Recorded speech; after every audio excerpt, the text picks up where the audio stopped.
नमस्कार साथियों, आज की वीडियो में हम इस बात के ऊपर चर्चा करने जा रहे हैं कि ये जो बीजेपी ने 400 सीटों को जीतने का लक्ष्य 2024 के चुनाव में रखा है, क्या ये संभव है? क्या बीजेपी जो है 400 सीटें जीत सकती हैं? क्या मोदी इतने आत्मविश्वास से भरे हुए हैं कि वो 400 सीटें जीतने का जो उन्होंने इतना बड़ा लक्ष्य रखा हुआ है, क्या ये संभव है? क्या ये पीछे अगर आप ये सोच रहे हैं कि मोदी इतने आत्मविश्वास से जो भरे हुए हैं इन 400 सीटों को जीतने के लिए, तो इसके पीछे अगर आप ये सोच रहे हैं कि जो मोदी ने योजनाएं चला रखी हैं वो इसके पीछे एक कारण हो सकती है कि इन योजनाओं के ऊपर मोदी इतने आत्मविश्वास से भरे हुए हैं कि ये 400 सीटें जीती जा सकती हैं। जैसे कि मोदी ने बहुत सारी योजनाएं चला रखी है, अनाज देने की योजना है, सिलेंडर की योजना है, किसान सम्मान निधि की योजना है, या बाकी बहुत सारी ऐसी योजनाएं हैं जिसके ऊपर मोदी इतने आत्मविश्वास से भरे हुए हैं कि ये 400 सीटें 2024 में बीजेपी आसानी से जीत सकती है। तो देखिए, आप थोड़ा सा भूल कर रहे हैं कि भाई इन योजनाओं के ऊपर ही सिर्फ मोदी 400 सीटों को जीतने के ऊपर लक्ष्य जो उन्होंने बना रखा है वो जीत सकते हैं। देखिए, इसके पीछे जो मोदी की बहुत बड़ी एक उपलब्धि है, जो एक मोदी टारगेट किए हुए हैं जब से 2014 से, जब से मोदी शासन में आए हैं, इसके पीछे 3 बड़ी वजहें हैं जो मैं अपने हिसाब से जो है वो देख रहा हूँ कि 2014 से जब से मोदी जो है प्रधानमंत्री बन गए हैं, तो ये 3 जो सबसे बड़ी वजहें हैं जिसके ऊपर मोदी इतने आत्मविश्वास से भरे हुए हैं कि ये 2024 के चुनाव में ये 400 सीटें जीती जा सकती है। उनमें सबसे 3 बातों में सबसे पहली जो बात है वो है लोकतंत्र, उसके दूसरी बात जो है वो धर्मनिरपेक्षता, और तीसरी बात जो है वो तुष्टीकरण। तो देखिए, इन जो ये तीनों बातें हैं ये हमारे देश को 70 सालों से जकड़ी हुई थी, और इन तीनों ही चीज़ों ने, चाहे हम लोकतंत्र की बात करें, चाहे हम धर्मनिरपेक्षता की बात करें, चाहे हम तुष्टीकरण की बात करें, जो 70 सालों से कांग्रेस इतने लंबे समय तक इस देश के ऊपर जो राज करती रही, वो इन 3 ही चीज़ों के ऊपर राज करती रही। कांग्रेस ने इन तीनों चीज़ों का इस्तेमाल जो है बड़ी बेहतर तरीके से अपने शासनकाल में किया, और कांग्रेस जो है वो दूसरी पार्टियों को जो है बिल्कुल हरा के, धता बता के जो है वो 70 साल तक देश के ऊपर जो है वो राज करती रही। लेकिन जैसे ही 2024 में 2014 में जैसे ही मोदी की जो सरकार बनी, मोदी ने इन तीनों ही चीज़ों के ऊपर बहुत ज़बरदस्त तरीके से जो है वो काम करना शुरू किया। अब सबसे पहले हम बात कर लेते हैं कि लोकतंत्र में किस तरीके का एक बदलाव आप 2014 के बाद से इस देश में देख रहे हैं। देखिए, लोगों को इस बात का पता है कि भाई लोकतंत्र जो है किसी भी देश को चलाने के लिए सबसे एक आसान तरीका होता है, यानी कि उसमें आप चुनाव करवाइए, और चुनाव करवाने के बाद लोगों की जो है वो वोट लीजिए, और उसके बाद जो है किसी भी देश का प्रधानमंत्री या राष्ट्रपति को चुन लीजिए। लेकिन आप 2014 से इस बात को लगातार देख ही रहे हैं कि अब देश में जो चुनाव हो रहा है वो लोकतंत्र से थोड़ा सा हटके जो है वो किसी एक चेहरे के ऊपर चुनाव हो रहा है। अब वो चेहरा किसका है? वो चेहरा है प्रधानमंत्री मोदी का।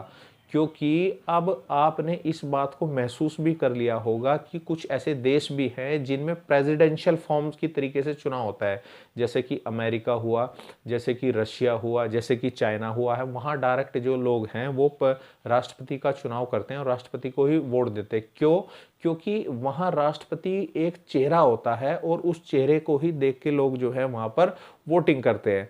लेकिन उसके बाद वो देश जो है डेमोक्रेटिक कंट्री नहीं है। चाहे हम चाइना की बात कर लें, पूरी तरीके से चाइना भी डेमोक्रेटिक नहीं है, अमेरिका कुछ थोड़ा डेमोक्रेटिक है, अब रूस भी पूरी तरीके से डेमोक्रेटिक देश नहीं रह गया है। लेकिन अब 2014 के बाद जब हम इस चीज़ को बहुत ही बारीकी से देख रहे हैं कि प्रधानमंत्री मोदी के चेहरे के ऊपर ही चुनाव पूरी तरीके से लड़ा जा रहा है।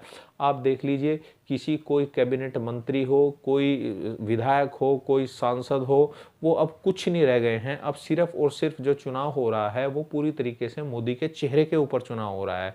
तो सबसे जो बड़ी बात है कि एक 2014 के बाद जो लोकतंत्र में बदलाव आया है, वो ये बदलाव आया है कि अब किसी एक चेहरे के ऊपर ही हमारे देश में चुनाव हो रहे हैं, और वो चेहरा है प्रधानमंत्री मोदी का। तो मोदी ने इस जो लोकतंत्र की जो एक परिभाषा थी, उस लोकतंत्र की परिभाषा को जो है वो बदल के रख दिया। अब आप देख रहे हैं पूरी तरीके से भाई कोई मुख्यमंत्री मायने नहीं रखता है, कोई राज्यपाल मायने नहीं रखता है। किसी भी आप प्रदेश में चले जाइए, वहाँ पर कोई किसी एक मुख्यमंत्री के चेहरे के ऊपर कोई चुनाव नहीं हो रहा है।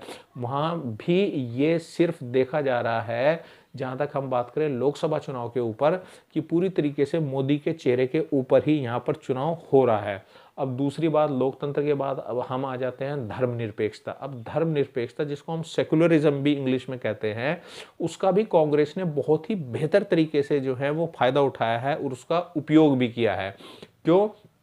क्योंकि कांग्रेस को इस बात का पता था कि अगर इस देश में मुसलमान, कांग्रेस को इस बात का पूरी तरीके से पता है और पता था भी कि अगर इस देश में जो है मुसलमानों को सामने रख के चुनाव लड़ा जाए तो तुम जो है वो हमेशा सत्ता में रह सकते हो। इसीलिए जो सेकुलरिज्म है, जो धर्मनिरपेक्षता है, उसको कांग्रेस ने पूरी तरीके से अपने चुनाव को जीतने के लिए एक मशीन के रूप में जो है उसने उपयोग किया।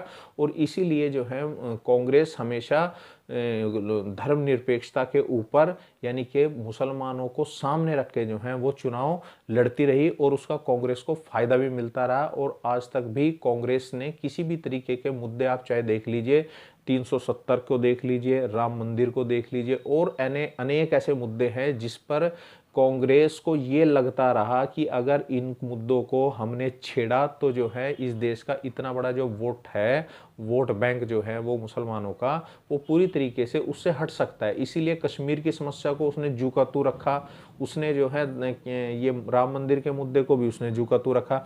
लेकिन अब हम बात कर रहे हैं प्राइम मिनिस्टर मोदी की। प्रधानमंत्री मोदी ने इस धर्मनिरपेक्षता को दूसरी तरीके से ही पेश कर दिया।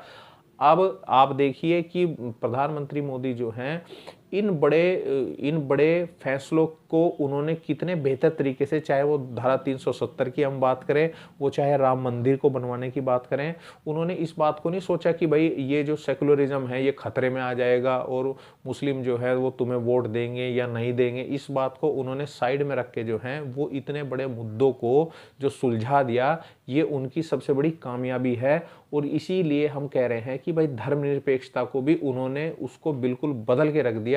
और किसी भी तरीके का मोदी को इस बात का डर नहीं था कि भाई तुम अगर इन मुद्दों को छेड़ोगे तो तुम चुनाव हार सकते हो, या इतना बड़ा जो ये चुनावी जो वोटर हैं ये मुसलमानों के रूप में, ये इनसे तुम्हें वोट देना बंद कर देंगे। तो इसलिए धर्मनिरपेक्षता यानी कि सेकुलरिज्म को भी जो है मोदी ने पूरी तरीके से बदल के रख दिया। अब तीसरी सबसे बड़ी बात आती है, जो मोदी की सबसे बड़ी शक्ति है, वो है तुष्टीकरण। तुष्टीकरण यानी जिसको अंग्रेजी में हम अपीजमेंट भी कहते हैं, तुष्टीकरण की राजनीति, अपीजमेंट पॉलिटिक्स भी कहते हैं। ये अपीजमेंट पॉलिटिक्स जो है वो कांग्रेस ने ही इस देश में शुरू की थी। और 70 साल राज करने की जो वजह थी कांग्रेस की, वो यही थी कि कांग्रेस ने इस तुष्टीकरण को इतने बड़े रूप में जो है पूरे इस देश के सामने रखा कि भाई कभी भी कांग्रेस ने जो 80 और 20 की हम बात करते हैं, यानी कि 80% जो इस देश में हिंदू वोटर हैं और 20% जो मुस्लिम वोटर हैं, तो कांग्रेस ने उन 80% जो वोटर हैं हिंदुओं के रूप में, उनको कांग्रेस ने कभी भी उनको बिल्कुल सामने नहीं रखा। कांग्रेस ने हमेशा उन 20% वोटरों को सामने रख के चुनाव लड़ने की कोशिश की, क्योंकि कांग्रेस को इस बात का पता था कि भाई ये 80% जो वोटर है हिंदुओं के रूप में, ये तुमसे कहीं हटके जाने वाले नहीं हैं। तुम्हें जो अपने पाले में करना है वो 20% जो ये मुस्लिम वोटर हैं इनको अपने पाले में करना है। और बस इसीलिए तुष्टीकरण को बहुत ही एक हथियार के रूप में जो है वो कांग्रेस ने अपने लिए उपयोग किया, अपनी सत्ता को चलाने के लिए उपयोग किया, अपने शासन को चलाने के लिए उपयोग किया। कई बार तो आप इस बात को समझते भी होंगे कि भाई जिस कांग्रेस के पास कोई विचारधारा नहीं थी, उस कांग्रेस पार्टी ने इस देश के ऊपर 70 सालों तक किस तरीके से राज कर लिया। और 10 साल तो आपने देखा भी होगा कि जो प्रधानमंत्री मनमोहन सिंह जी थे, जो व्यक्ति एक शब्द भी नहीं बोल पाता था, जिसको पीछे से रिमोट कंट्रोल की तरीके से उपयोग किया जाता था, वो व्यक्ति 10 साल तक देश का प्रधानमंत्री बना रहा। कैसे बना रहा? कोई फैसले नहीं ले सकता था, किसी प्रकार की उनको कोई आज़ादी नहीं थी। इसके बावजूद भी वो डॉक्टर मनमोहन सिंह जो हैं वो 10 साल तक देश के प्रधानमंत्री बनी रहे। तो इसकी वजह यही है कि जो कांग्रेस है, कांग्रेस ने तुष्टीकरण का जो दाना है वो लोगों के सामने इस तरीके से फेंक दिया कि उनको लोगों ने जिनको तुष्टीकरण का फायदा मिला वो लोग उसको समझते रहे, उसका उन्होंने उस दाने को उन्होंने चुग लिया और इसी वजह से जो है वो कांग्रेस को फायदा मिलता रहा। अब हम बात यही कर रहे हैं कि भाई मोदी जो 400 सीटों को जीतने की बात कर रहे हैं वो 3 सिर्फ यही बड़ी वजह हैं। उसमें लोकतंत्र है जिसको मोदी ने बदल दिया, उसमें आपका धर्मनिरपेक्षता है जिसको मोदी ने बदल दिया, उसके बाद है तुष्टीकरण जिसको मोदी ने बदल दिया। अब ये तीनों चीज़ें जो आम जनमानस है भारत का उसके दिमाग में इतने बेहतर तरीके से मोदी ने बैठा दी है कि इन 3 चीज़ों को जो है अब आम वोटर भी, आम आदमी भी जो है बड़ी बेहतर तरीके से इनको समझने लग गया है कि इन 3 चीज़ों ने देश का कितना बड़ा नुकसान कर दिया। अब ये आम आदमी के बात में दिमाग बैठ गई है कि बात बैठ गई है कि अगर ये चीज़ें जो है आगे भी भविष्य में चलती रही तीनों चीज़ें तो इससे देश को इतना बड़ा नुकसान हो सकता है कि उसका जो है अंदाज़ा भी नहीं लगाया जा सकता। तो इसीलिए जो है वो प्रधानमंत्री मोदी जो 400 सीटों को जीतने का लक्ष्य बनाकर चल रहे हैं उसकी सबसे बड़ी वजह यही तीनों बातें हैं और इन्हीं तीनों बातों को उन्होंने सबसे ज़्यादा कंट्रोल में कर लिया है जब से 2014 से उनकी सरकार इस देश में बनी है। तो इसीलिए ये थोड़ी सी एक लोगों की एक मतलब इसको गलतफहमी भी हम कह सकते हैं कि लोग सोच रहे हैं कि भाई इन योजनाओं के ऊपर लोग जो है उनके साथ जुड़ रहे हैं, उनको वोट दे रहे हैं या उन्होंने कोई ऐसा जादू कर दिया है लोगों के ऊपर कि भाई उन्होंने लोगों को बिल्कुल कतई अपने वश में कर लिया है। तो ऐसी कोई बात नहीं है, बस यही 3 ऐसी बातें हैं जिसको मोदी ने जो है वो बदल के रख दिया है और इसी वजह से मोदी पूरे आत्मविश्वास के साथ इस देश में अब 2024 में अपनी सरकार को 400 सीटों के साथ बनाने जा रहे हैं और मोदी ही देश के अगले प्रधानमंत्री होंगे। धन्यवाद। आप चैनल को सब्सक्राइब करें, शेयर करें और ज़्यादा से ज़्यादा लाइक करें।